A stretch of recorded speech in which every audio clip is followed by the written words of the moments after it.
ಓಂ ಶ್ರೀ ಗುರುಭ್ಯೋ ನಮಃ. ಗುರು ಪೌರ್ಣಮಿಯ ದಿವಸ ರಾಯರ ಪೂಜೆಯನ್ನು ಹೇಗೆ ಮಾಡೋ ಅನ್ನುವಂತಹ ವಿಚಾರವನ್ನು ಈ ವಿಡಿಯೋನಲ್ಲಿ ನಿಮ್ಮೊಟ್ಟಿಗೆ ನಾನು ಹೇಳ್ತಾ ಹೋಗ್ತೀನಿ. ಗುರು ಪೌರ್ಣಮಿ ಅಂತ ಅಂದರೆ ಅವತ್ತಿನ ದಿವಸ ಯಾರೆಲ್ಲ ಗುರುಗಳಿದ್ದಾರೆ ಅವರಿಗೆ ನಮ್ಮ ಗೌರವವನ್ನು ಸೂಚಿಸುವಂತಹ ದಿನ. ಹೀಗಾಗಿ ನಿಮ್ಮೆಲ್ಲರ ಆರಾಧ್ಯ ದೈವವಾದಂತಹ ಶ್ರೀ ಗುರುರಾಯರಿಗೆ ಅವತ್ತಿನ ದಿವಸ ಮನೆಯಲ್ಲಿ ವಿಶೇಷವಾದಂತಹ ಪೂಜೆಯನ್ನು ಸಲ್ಲಿಸೋದ್ರಿಂದ ಮನೆಯಲ್ಲಿ ಓದುವಂತಹ ಮಕ್ಕಳಿದ್ದರೆ ಅವರಿಗೆ ವಿದ್ಯಾಭಿವೃದ್ಧಿಯಾಗಿ ನಿಮ್ಮ ಅಭೀಷ್ಟಗಳೆಲ್ಲವನ್ನು ಸಹ ರಾಯರು ಖಂಡಿತ ಈಡೇರಿಸ್ತಾರೆ. ಗುರು ಪೌರ್ಣಮಿಯ ದಿವಸದ ಶುಭ ಸಮಯ ಅಂತ ಹೇಳಿ ನೋಡಲಿಕ್ಕೆ ಹೋದಾಗ ಬೆಳಗ್ಗಿನ ಜಾವ 5 ಗಂಟೆಯಿಂದ ಹಿಡಿದು 8 ಗಂಟೆಯವರೆಗೂ ಸಹ ಅವತ್ತು ಶುಭ ಇರುತ್ತೆ.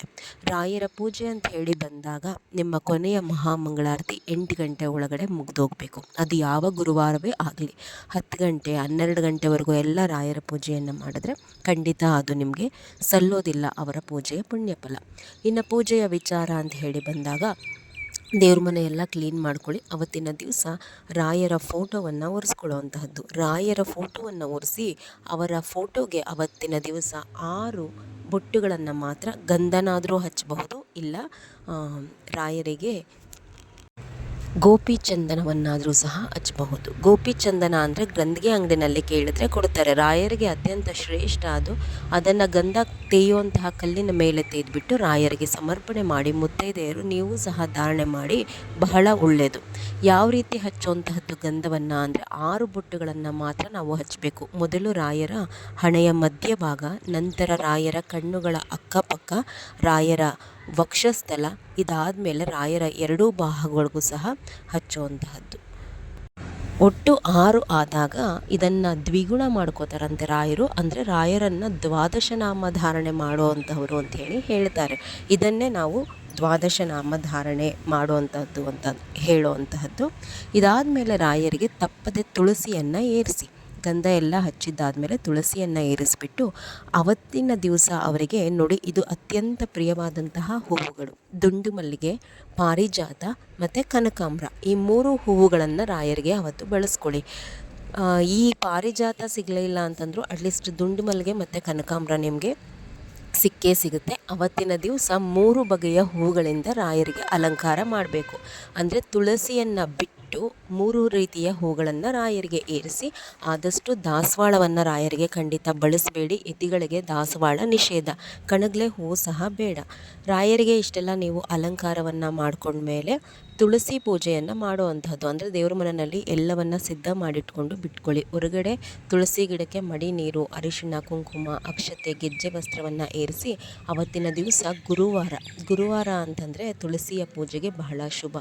ವಿಶೇಷವಾಗಿ ಬಂದಿದೆ ಗುರು ಪೌರ್ಣಮಿ, ಮತ್ತು ಆ ಪೌರ್ಣಮಿ ಇರೋದರಿಂದ ತುಳಸಿ ಗಿಡದ ಮುಂದೆನೂ ಸಹ ಒಂದು ತುಪ್ಪದ ದೀಪವನ್ನು ಅವತ್ತು ಹಚ್ಕೊಳ್ಳುವಂತಹದ್ದು. ಮತ್ತು ದೇವರ ಮನೆಯಲ್ಲಿ ನೀವು ಅವತ್ತಿನ ದಿವಸ ದೀಪ ಹಚ್ಚುವಂತಹದ್ದು 2 ಮಾಮೂಲಿ ದೀಪವನ್ನು ಹಚ್ಕೊಳ್ಳೋಕ್ಕೆ ಸಿದ್ಧ ಮಾಡ್ಕೋಬೇಕು. ರಾಯರ ಮುಂದೆ 2 ದೀಪಗಳನ್ನು ಹಚ್ಕೊಳ್ಳುವಂತಹದ್ದು. ಶ್ರೀಮನ್ ಮಹಾವಿಷ್ಣುವಿನ ಪೂಜೆಗೂ ಸಹ ನೀವು ಅವತ್ತು ರಾಯರ ಪೂಜೆಯಷ್ಟೇ ಒತ್ತು ಕೊಡಬೇಕು. ಏಕೆಂತಂದರೆ ಗುರುವಾರ ಬಹಳ ಶುಭವಾಗಿ ವಿಶೇಷವಾಗಿ ಬಂದಿರೋದ್ರಿಂದ ಶ್ರೀಮನ್ ಮಹಾವಿಷ್ಣುವಿನ ಪೂಜೆಗೆ ಅಷ್ಟೇ ಒತ್ತನ್ನು ಕೊಡಬೇಕು. ಅವತ್ತು ಪೌರ್ಣಮಿ ಇರೋದರಿಂದ ಸತ್ಯನಾರಾಯಣ ಸ್ವಾಮಿಯ ಒಂದು ಕಥೆಯನ್ನು ನೀವು ರಾಯರ ಪೂಜೆಯ ನಂತರ ಓದಿದ್ರೆ ಬಹಳ ಶ್ರೇಷ್ಠ. ಸತ್ಯನಾರಾಯಣ ಸ್ವಾಮಿ ಕಥೆ ಮಾಡಿಸಿದಾಗ ಯಾರ ಮನೆಯಲ್ಲಾದರೂ ಆ ಕಥೆಗಳನ್ನು ಓದ್ತಾರಲ್ವ, ಪುಸ್ತಕ ಇಟ್ಕೊಂಡು ಗ್ರಂಥಿಗೆ ಅಂಗಡಿನಲ್ಲಿ ಕೇಳಿದ್ರೆ ಆ ಪುಸ್ತಕವನ್ನು ಕೊಡ್ತಾರೆ.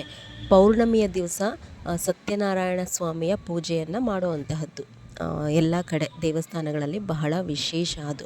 ಹೀಗಾಗಿ ಅವತ್ತು ಪೌರ್ಣಮಿ ಬಂದಿರೋದ್ರಿಂದ ಮನೆಯಲ್ಲಿ ಅದು ಒಂದು ಕಥೆಯನ್ನಾದರೂ ಸಹ ನೀವು ಓದಿದ್ರೆ ಬಹಳ ಶ್ರೇಷ್ಠ. ಆದರೆ ಈ ಕಥೆಯನ್ನು ಓದಿದ ಮೇಲೆ ನೀವು ಮನೆಯಲ್ಲಿ 9 ದಿನಗಳ ಕಾಲ ನೀವು ನಾನ್ ವೆಜ್ಜನ್ನು ಮಾಡೋದಕ್ಕೆ ಬರೋದಿಲ್ಲ.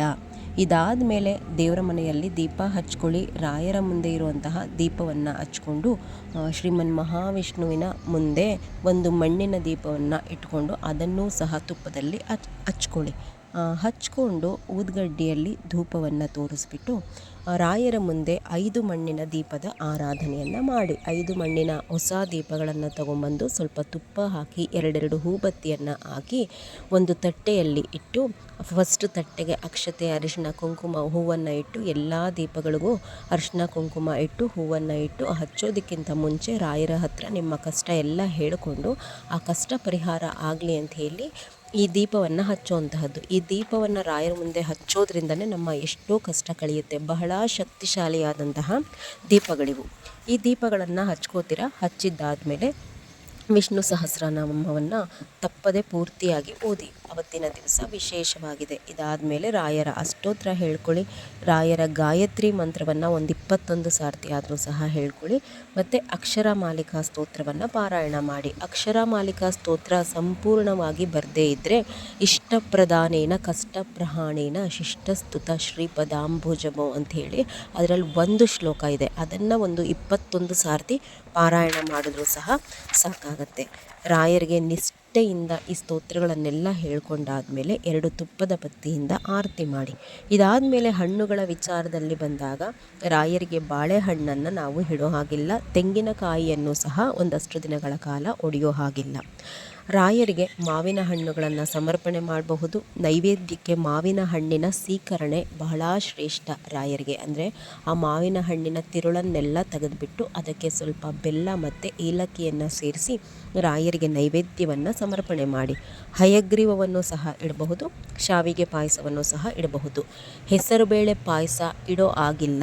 ರಾಯರಿಗೆ ಹೆಸರುಬೇಳೆಯನ್ನು ಸಹ ಇಡೋ ಹಾಗೆ ಇಲ್ಲ. ಇದಾದಮೇಲೆ ಪಂಚಾರತಿಯನ್ನು ಮಾಡಿ ಮಹಾಮಂಗಳಾರತಿಯನ್ನು ಮಾಡಿ. ನೋಡಿ, ವಿಶೇಷವಾಗಿ ನಿಮಗೆ ಒಂದನ್ನು ಹೇಳೋದಾದರೆ, ಯಾರೆಲ್ಲ ರಾಯರ ಪೂಜೆಯನ್ನು ಮಾಡುವಂತಹವರು ಸಾಯಿಬಾಬಾರನ್ನು ಸಹ ಪೂಜೆಯನ್ನು ಮಾಡುವಂತಹ ಪದ್ಧತಿ ಇಟ್ಕೊಂಡಿದ್ದೀರಾ, ದಯಮಾಡಿ ರಾಯರ ಪೂಜೆ ಮಾಡೋ ಹತ್ರ ಸಾಯಿಬಾಬನ್ನ ಇಟ್ಟು ಪೂಜೆ ಮಾಡಬೇಡಿ. ನಿಮಗೆ ಅಷ್ಟು ಭಕ್ತಿ ಇದ್ದರೆ ಬೇರೆ ಬೇರೆ ಕಡೆ ಇಟ್ಕೊಂಬಿಡಿ. ಅಂದರೆ ರಾಯರಿಂದ ದೂರ ಇಟ್ಟು ನೀವು ಸಾಯಿಬಾಬನಿಗೆ ಏನು ಪೂಜೆ ಮಾಡ್ತೀರಾ ಅದನ್ನು ಪೂಜೆ ಮಾಡಿ. ನೀವು ಏನಾದರೂ ಒಂದೇ ಕಡೆ ರಾಯರನ್ನ ಮತ್ತು ಈ ಬಾಬಾರನ್ನು ಇಟ್ಟು ಪೂಜೆ ಮಾಡಿದ್ರಿ ಅಂದರೆ ಖಂಡಿತ ರಾಯರು ಈ ಪೂಜೆಯನ್ನು ಸಮರ್ಪಣೆ ಮಾಡ್ಕೊಳ್ಳೋದಿಲ್ಲ. ಕೆಲವರು ಇದೇನು ಮೇಡಮ್ ನೀವು ಹಿಂಗೆ ಹೇಳ್ತಾ ಇದ್ದೀರಾ, ಎಲ್ಲ ದೇವರು ಒಂದೇ ಅಲ್ವಾ ಅಂತ ಹೇಳಿದ್ರೆ ಇದಕ್ಕೆ ಕಾರಣಗಳಿದೆ. ಕೆಲವೊಂದನ್ನು ಹೇಳೋದಕ್ಕಿಂತ ಸೂಕ್ಷ್ಮವಾಗಿ ಹೇಳಿದಾಗ ಅದನ್ನು ನಿಮ್ಮ ಒಳ್ಳೆಯದಕ್ಕೋಸ್ಕರ ಹೇಳಿರ್ತೀನಿ. ದಯಮಾಡಿ ಅರ್ಥ ಮಾಡ್ಕೊಳ್ಳಿ. ದೂರ ಇಡಿ, ರಾಯರ ಹತ್ತಿರ ಇಡಲಿಕ್ಕೆ ಹೋಗಬೇಡಿ. ದೂರ ಇಟ್ಟು ಪೂಜೆ ಮಾಡ್ಕೊಳ್ಳಿ. ಒಂದೇ ಕಡೆ ಇಟ್ಟು ಪೂಜೆ ಮಾಡುವಂತಹದ್ದು ಬೇಡ. ಇದಾದಮೇಲೆ ಗುರುಪೌರ್ಣಮಿ ವಿಶೇಷವಾಗಿ ಬಂದಿರೋದ್ರಿಂದ ಮಠಗಳಲ್ಲಿ ಮಾಡುವಂತಹ ಒಂದಷ್ಟು ವಿಶೇಷವಾದಂತಹ ಸೇವೆ ಬಗ್ಗೆ ನೆಕ್ಸ್ಟ್ ವಿಡಿಯೋಸಲ್ಲಿ ಹಾಕ್ತೀನಿ. ಇದರ ಹಿಂದೆ 11 ವಾರ ರಾಯರಿಗೆ ವ್ರತ ಮಾಡುವಂತಹದ್ದು ಆರಾಧನೆಯ ಹಿಂದೆ ವಿಡಿಯೋ ಇದೆ. ನೋಡಿಲ್ಲ ಅಂತಂದರೆ ಅದನ್ನು ಸಹ ನೋಡ್ಕೊಳ್ಳಿ. ರಾಯರೆಲ್ಲರಿಗೂ ಸಹ ಒಳ್ಳೇದು ಮಾಡಲಿ. ನಮಸ್ಕಾರ ಎಲ್ರಿಗೂ.